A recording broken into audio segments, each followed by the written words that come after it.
L'expression « elle avait une gueule qu'elle n'était pas maître » est une façon imagée et populaire de dire qu'une personne disait des choses qu'elle ne maîtrisait pas, qu'elle ne pouvait pas contrôler. Cela suggère souvent une impulsivité. La personne parlait sans réfléchir, laissant échapper des mots ou des phrases sans les peser. Un manque de diplomatie. Elle disait des choses blessantes ou inappropriées sans se soucier des conséquences. Une incapacité à se taire. Elle avait du mal à contenir ses émotions et exprimait tout ce qu'elle pensait, même si cela était déplacé. En d'autres termes, cette expression souligne un certain manque de contrôle sur ses paroles. Origine et nuance. Origine populaire. Cette expression est très répandue dans le langage courant et n'a pas d'origine précise identifiable. Nuance régionale. L'expression exacte peut varier légèrement d'une région à l'autre, mais le sens général reste le même. Connotation négative. Elle a généralement une connotation négative car elle suggère un comportement impulsif et parfois grossier. Exemple d'utilisation. Elle avait une gueule qu'elle n'était pas maître et a fini par se faire virer. Il faut qu'il apprenne à maîtriser sa langue. Il a une gueule qu'il n'est pas maître. Note. Il est important de noter que cette expression est souvent utilisée de manière informelle et peut être considérée comme grossière dans certains contextes. Voulez-vous d'autres exemples ou explications?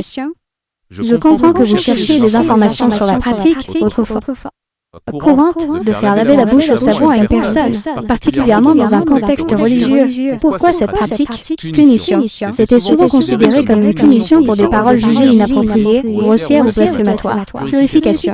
L'idée était de purifier symboliquement la bouche et l'âme après avoir prononcé de mauvais mots. Soumission. Cette pratique pouvait aussi être un moyen d'imposer l'autorité et de soumettre l'individu. Contexte religieux. Contrôle du langage.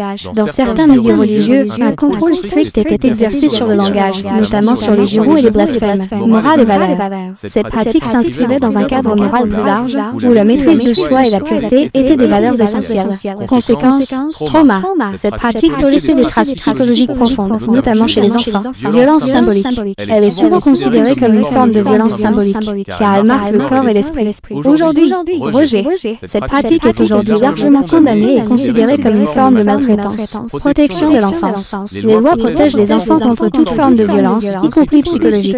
Si vous souhaitez en savoir plus, je peux vous orienter vers des articles de psychologie pour comprendre les impacts psychologiques de telles pratiques, des ouvrages historiques, pour replacer cette pratique dans son contexte socio-historique, des associations de défense des droits de l'enfant.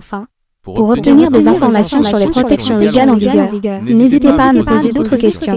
Important. Si vous ou quelqu'un que vous connaissez a été victime de telles pratiques, il existe des aides et des soutiens. N'hésitez pas à en parler à un professionnel de santé ou à contacter une association spécialisée. Mots-clés: maltraitance infantile, violence psychologique, contrôle social, religion, histoire, psychologie.